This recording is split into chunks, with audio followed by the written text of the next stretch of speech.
नमस्कार, मी रुचा. पावसाच्या सरी, हिरवाईने नटलेली धरती आणि मंगलमय असा आषाढ. ऋतू बदलतात तसंच ना आयुर्वेद आपल्याला सांगतं की आपल्या आहारामध्ये, विहारामध्ये आणि दैनंदिन जीवनशैलीमध्ये आपण काही उपयुक्त बदल घडवलेच पाहिजे. आयुर्वेदावर बोलू काही हा कार्यक्रम आपलं नाशिक या चॅनलवरती तुम्ही बघत आहात. आजचा एपिसोड खूप खास आहे कारण की लवकरच पांडुरंगाची वारी अर्थात आषाढी एकादशी येते आणि आषाढी एकादशी स्पेशल आजचा खास शो आहे. का हे तुम्हाला पुढे कळेलच. आणि अशाच या आषाढ स्पेशल कार्यक्रमामध्ये नेहमीप्रमाणे आपल्याला मार्गदर्शन करण्यासाठी माझ्यासोबत आहे नाशिकचे सुप्रसिद्ध वैद्य विक्रांत जाधव सर. नमस्कार सर, पुन्हा एकदा तुमचं खूप खूप स्वागत आहे. एक आनंदाची गोष्ट अशी आहे की आपले एपिसोड जसे बाहेर पडतात तसे ते सगळ्यांना खूप आवडत आहेत आणि सगळ्यांचे खूप पॉझिटिव्ह कमेंट्स आणि पॉझिटिव्ह प्रतिक्रिया येतात की हा शो आम्हाला खूप आवडतो आहे आणि खूप उपयुक्त माहिती मिळते. सो सर्वप्रथम तुमचे खूप खूप आभार. थँक्यू. आता आषाढी एकादशीला सगळेजण विठोबाची वारी करत असतात.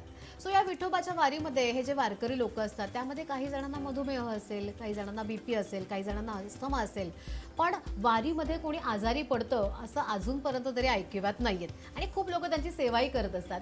पण जे घरी असतात, घरी असताना ज्यांना जे मनोमन पंढरीची वारी करत असतात अशा लोकांसाठी आज आपण आरोग्याची वारी घेऊन येऊयात आणि त्यांच्यासाठीचे खास प्रश्न आज तुमच्यासाठी असणार आहेत माझ्याकडे. सो जे घरी बसल्या बसल्या पंढरीची वारी करणार आहे त्यांच्यासाठी आरोग्याच्या वारी या प्रश्नामध्ये तुम्ही काय उत्तर द्या? खरं तर पंढरीची वारी आहे ना, ही गोष्ट खरी आहे की अनेक लोक असतात म्हणजे गेले कित्येक वर्षापासून जेव्हा आम्ही वैद्यकीय व्यवसायात आहोत तर त्यावेळेला असं लक्षात आलं की यांच्यामध्ये कमी एक आजारी पडतात. याचं कारण आहे ना आहार विहार. कारण चालतात, हालचाली आहेत आणि विहारसुद्धा आहारसुद्धा त्यांचा नियंत्रित आहे. म्हणजे आहार घेतल्यानंतर ताबडतोब न झोपणं, त्याच्याबरोबर कुठेतरी साधा आराम करणं, त्याच्याबरोबर चालत राहणं. कित्येक पेशंट गुडघेदुखीचे आहेत त्यांना काहीच त्रास होत नाही. त्याच्यानंतर जेव्हा येतात आणि त्याच वेळेला घरी बसणारा माणूस हा मात्र कुठेतरी आजारी पडत असतो. आता त्याचं कारण आहे की त्याचा आहार वेगळा आहे, त्याचा उपवासाचा आहार आहे. आता गंमत अशी आहे, आषाढातला आहार, आषाढ हा पावसाळ्यात येणार आहे त्यामुळे आषाढातला कसा आहार पाहिजे याच्यावरती. आता काही लोक बोलतात आषाढात खूप तळण खावं, आषाढात तळलेलं खावं, पण जेव्हा पाऊस खूप असतो त्याच वेळेला. कारण त्यावेळेला स्नेह पाहिजे, तुमच्या शरीरातला स्नेह, वात वाढतो त्याच्यामुळे स्नेह आपल्याकडे चार आहे: तूप, तेल, वसा, मज्जा. हा म्हणजे तुपात, म्हणून मग तुपात केलेली खिचडी, तेलातली भजी, म्हणजे हा झाला स्नेहाचा भाग की ज्या वेळेला तुमचा वातावरती नियंत्रण करण्यासाठी हा स्नेह आला. पण मैद्याचे तळलेले पदार्थ इथे अभिप्रेत नाही आहे. हा सगळ्यात पहिला आहे. मैद्याचे तळलेले पदार्थ किंवा तळलेला पापड सुद्धा इथे अभिप्रेत नाही आहे. आपल्याला तो भाजलेलाच पापड पाहिजे. कारण काय की बाहेर सगळी दलदल आहे त्याच्यामुळे भाजकं अन्न, म्हणूनच मक्याचं कणीस हे सुद्धा भाजलेलं आहे. आपल्याकडे मक्याचं कणीस, मक्याचं बघा तुम्ही, तळून मक्याचे कणीस कधी खात नाही. किंवा शॅलो फ्राय वगैरे असे बटर कुठच्या तरी पंचतारांकित हॉटेलमध्ये आपण बघतो, पण ते सुद्धा मर्यादित आहेत. त्याच्यामुळे याच्यावरती आपल्याला करायला पाहिजे. आरोग्याची वारी जी आहे ही आषाढातली कशी करतात, त्यांचा आहार विहार, त्यावेळेला होणारा व्यायाम आणि त्यावेळेला त्यांची असलेली मानसिक अवस्था. मनाने तल्लीन होतात ते फक्त विठ्ठलाशी, त्यांना काहीच सुचत नव्हतं. म्हणजे असं बघा, फक्त पंढरपूरच्या त्या देवळाचं, चंद्रभागेकडे जायचंय एवढाच एक उद्देश आणि त्याच्यातून चालत राहणं आणि मध्ये मध्ये लोक देतात तशी कुठचीही नाव न ठेवणं आणि त्यावेळेला कुठच्याही पावसाचा त्यांच्या शरीरावरती परिणाम होत नाही, हे सुद्धा आपण बघितलंय. त्याच्यामुळे हा जो विचार आहे की हा एकदम योग्य प्रश्न आहे की बाकीची लोक जी मनाने फक्त पंढरीकडे जातात तर त्यांनी काय करायला पाहिजे. तर त्यांनी तेच करायला पाहिजे की जे वारकरी करतायत. सिंपल आहे. वारकरी जो करतोय त्याचं खाणं नियंत्रित आहे, त्याचा व्यायाम करायला पाहिजे, खाणं नियंत्रित आहे आणि त्याच्यानंतर वारकरी गरम पाणी पितो, तो बाकी काहीच नाही करत. कारण त्याला माहिती आहे पाणी आपल्याला, तो गरम पाणी पितो कारण पाण्याचं त्याच्यावरती कुठचा दुष्परिणाम होऊ नये म्हणून. पण गरम पाण्याने खूप चांगलं राहतं आणि असं करत ती वारकरी. आणि त्याच्यातून होणारा दुसरा आहे, मला असं वाटतं तुमचा प्रश्न असेल तो आषाढी एकादशी. येस, आषाढी एकादशीवरच मी येणार होते की आषाढी म्हणलं की आषाढी एकादशीला आपल्याकडे खूप फेमस म्हणे एकादशी आणि दुप्पट खाशी. सो खरंच दुप्पट खायचं असतं का? आणि शास्त्राने सांगितलं. म्हणजे तुम्हाला सांगतो एवढ्या वर्षांच्या प्रॅक्टिसमध्ये गेले कित्येक वर्ष म्हणजे पहिलं असं होतं, आषाढी एकादशीच्या दुसऱ्या दिवशी पहिले येणारे सगळे रुग्ण पित्त, पोटफुगी अशाच याचे असायचे. म्हणजे आत्ता तर म्हणजे इव्हन आत्ता पण आहे, अगोदरचा कुठचा सण गेला तर दुसऱ्या दिवशी त्याला कुठचा आजार होणार आहे हे सहज कळतं. बरोबर. पण आज आपल्याला वेळ अशी आलेली आहे की उपवास, लंघन ही आत्मसात करण्याची खरंच वेळ आहे. कारण आरोग्य बघा, या इराने कोविड बघितलेलं आहे आणि कोविड बघितलंय म्हणजे कोविडने त्यावेळीची आषाढी एकादशी पण बघितलेली आणि त्यावेळेला आपल्याला लक्षात येतं की कसं आहे. तर याला आपण कसं करायचं, आषाढी एकादशीला ही उपवासाची थाली म्हणजे हल्ली उपवासाची जे लोक थाली देतात तर त्यांनी उपवासाची थाली पण काढली. पण उपवास ही संकल्पना बघा, उप अधिक वास म्हणजे आपण देवाच्या जवळ जातं त्यावेळेला पोट हलकं पाहिजे. योगासनं करताना सुद्धा हा पहिला नियम आहे की तुमचं पोट हलकं पाहिजे. म्हणजे तुम्हाला मलप्रवृत्ती चांगली झाली पाहिजे, सगळं पोट हलकं राहिलं तर तुम्ही अधिक जवळ जाऊ शकता. त्याच्यामुळे उपवासाची संकल्पना आपण या आषाढी एकादशीला करायची. कुठच्याही शास्त्रामध्ये उपवासाचे पदार्थ स्पष्ट केलेले नाही आहेत हे स्पष्टपणे सांगतो. म्हणजे हिंदू धर्मशास्त्रामध्ये तर नाहीच आहे. हा चालणारा कुठचा आहे उपवासाला, फलाहार यावेळेला चालत नाही या पावसाळ्यामध्ये. तर त्याच्यामुळे भाजलेलं अन्न त्याच्याबरोबर भगर आमटी, तुम्हाला तात्काळ राजगिऱ्याचा लाडू, राजगिऱ्याचा शिरा तो पण मर्यादित प्रमाणात. आपण जो चांगला आपला घरचा शिरा करतो तसं न करता मर्यादित राजगिऱ्याची चिक्की, राजगिरा आणि दूध, साबुदाण्याची खीर. तुम्हाला सांगतो साबुदाण्याची खीर आणि केळ्याचं शिकरण हे आज कालबाह्य व्हायला लागलं. पण याच्यासारखं चांगला उपवासाचा आणि तुम्हाला स्वास्थ्य आणि ऊर्जा देणारा पदार्थ नाही. त्यामुळे असे जर तुम्ही घेतले तर थोड्याफार प्रमाणात बगरीची खिचडी हे तुम्ही घ्या ना. तळलेले पदार्थ आपण घेऊ नका, आपण खूप तळलेले पदार्थ खातो उपवासाची. आपण मग बटाट्याची जिलबी ती खायची की नाही? बटाट्याची जिलबी ही खरं तर आपल्या नाशिकची एक फेमस प्रकरण आहे. पण मर्यादित खायला काही हरकत नाही ना. पण या प्रॉब्लेम होतो, मर्यादित खाल्लं जात नाही. नाही, पण कुठच्याही याला मर्यादा पाहिजे. आणि मर्यादा पाहिजे हे मी जसं तुम्हाला म्हटलं, कोविडने हे दाखवून दिलं की तुम्ही मर्यादा सोडू नका. त्यामुळे ती आता गोड पदार्थ खाल्ल्यानंतर यावेळेला पाणी पिऊ नये हा मात्र पहिला नियम टाकावा. कुठचाही गोड पदार्थ, कारण पाणी प्यायल्यानंतर तुमचा अग्नी कमी होणार आहे. त्यामुळे तो अग्नी तुम्ही ठेवायला पाहिजे की जेणेकरून बटाट्याची जिलेबी सुद्धा एकाची 2 झाली तर तुम्ही खाता आली पाहिजे.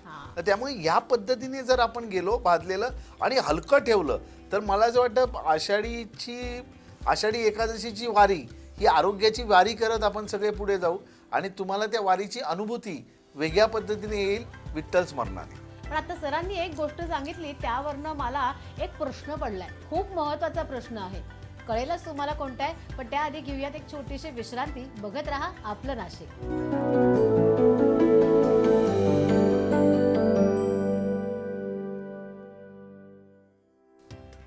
Welcome back.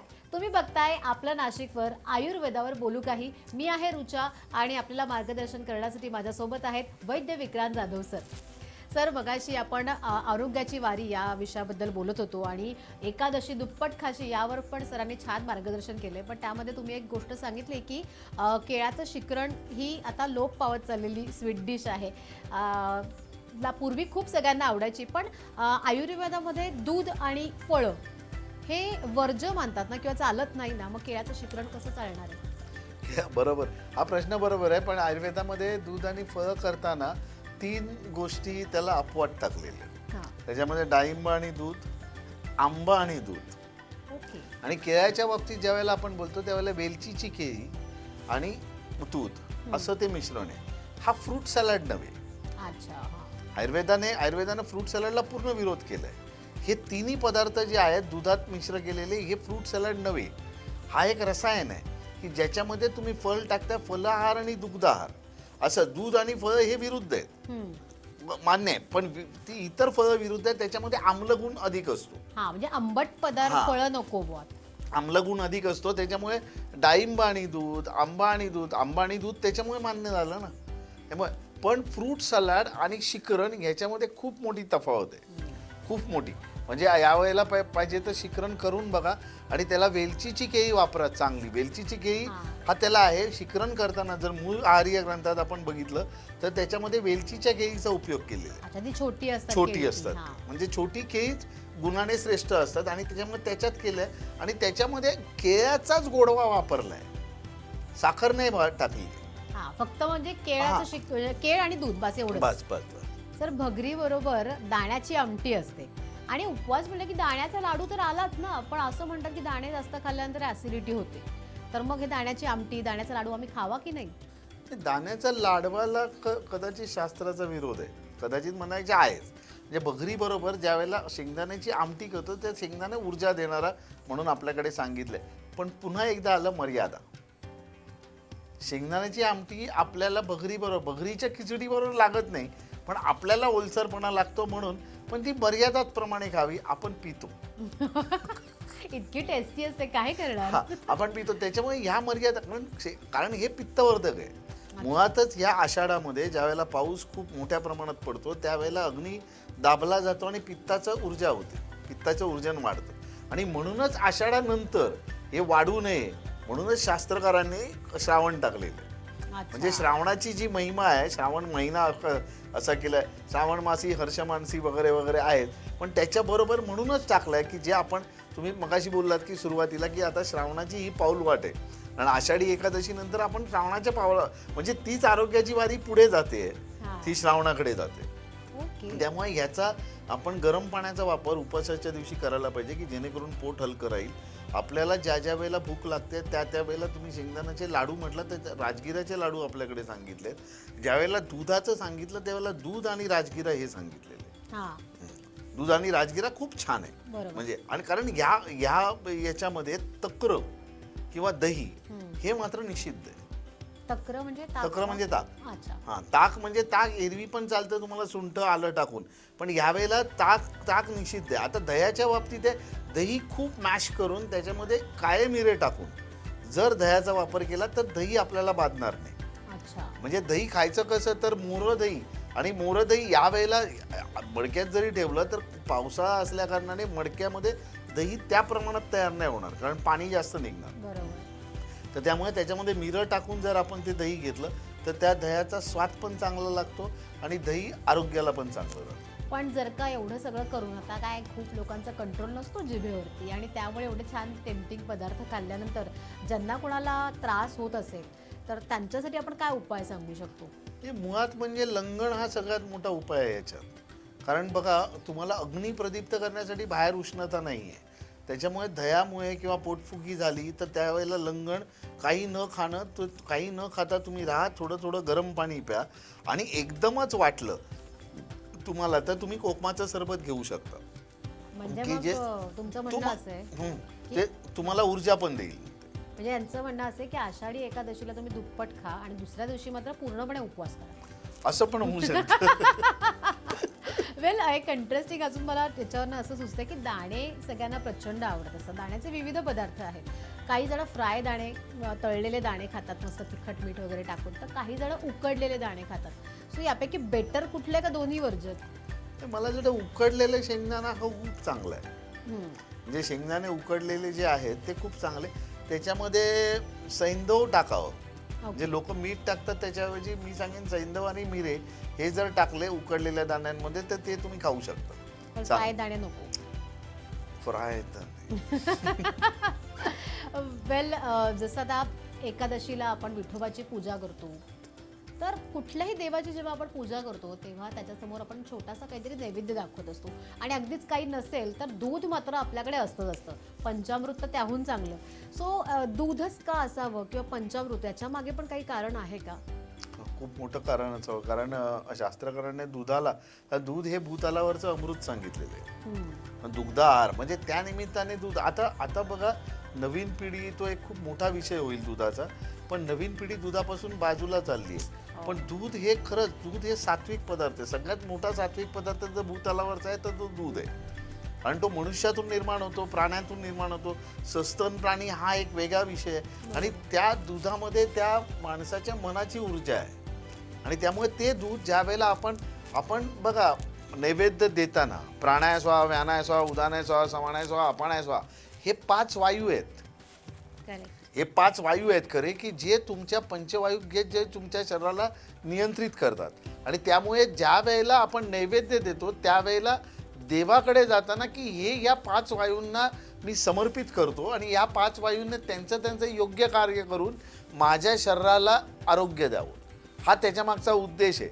म्हणजे तुम्ही बघत असाल तर पुढच्या वेळेला प्रेक्षकांना मी सांगतो तुम्ही बघा ज्या वेळेला आपण नैवेद्य देतो त्यावेळेला त्याच्या भोवती फिरवलं जाणारं काय आहे आणि त्याच्यानंतर उरला प्रश्न पंचामृताचा. पंचामृत मला असं वाटतं की हिंदू धर्मशास्त्रातलं अतिशय उत्कृष्ट रसायन आहे.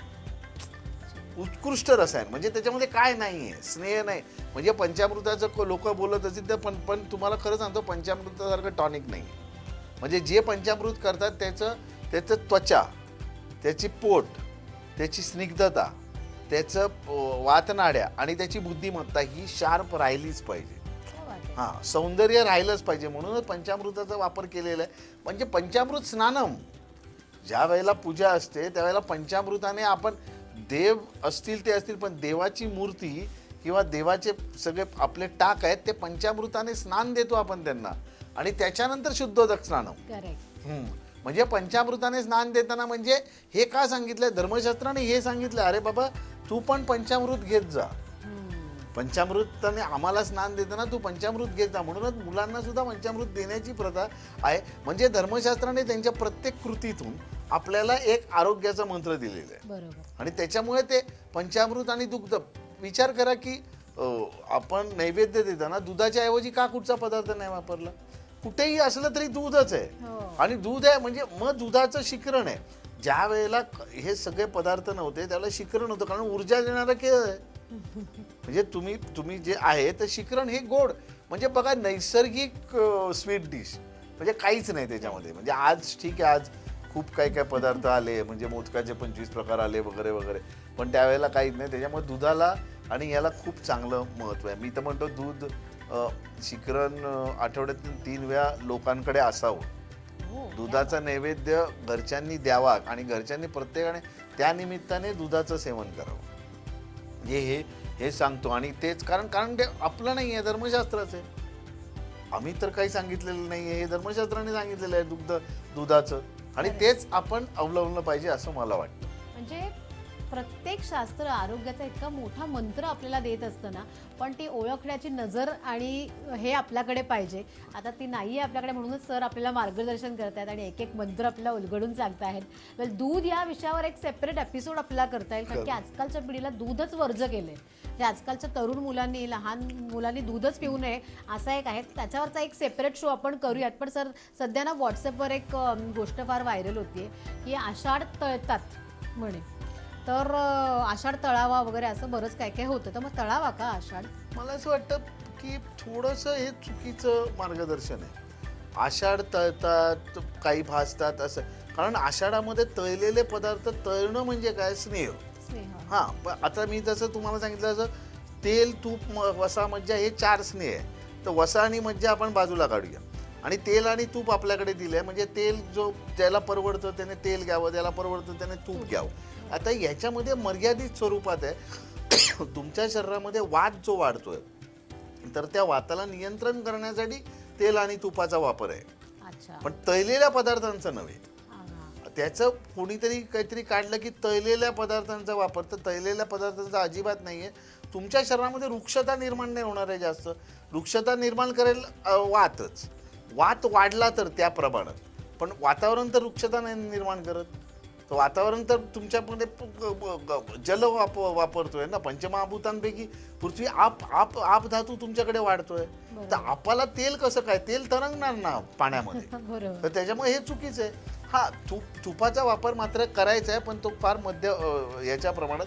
मी तर म्हणतो की जेवणाच्या पहिल्या घासाबरोबर म्हणजे आपण फार पूर्वीची प्रथा आहे ती की भाताचं मूत घ्यायचं पहिल्या घासाबरोबर वरण आणि त्याच्यात तूप आणि त्याच्यातून स्नेह जायचा कारण तुमच्या शरीरामध्ये पहिला स्नेह जाईल त्याच्यामुळे तुपाने तुमचा स्नेह वात कमी होईल आणि त्याच्यानंतर वात कमी झाल्यानंतर अग्नी वाढेल आणि त्यानंतर तुम्ही आहार घ्यायचा. ओके त्यामुळे व्हॉट्सअपवर किंवा सोशल मीडियावरती अशी जर का काही माहिती असेल तर ती चुकीची आहे असं सरांनी सांगितलेलं आहे. क्या बात आहे सर, खूप मस्त आणि छान तुम्ही मार्गदर्शन करतायत आणि याच्यावर इतके टॉपिक्स मला सुचत जातात ना की सरांना मला दरवेळेला बोलवावं लागतं की सर या माझ्या या प्रश्नांचं शंकांचं निरसन करा.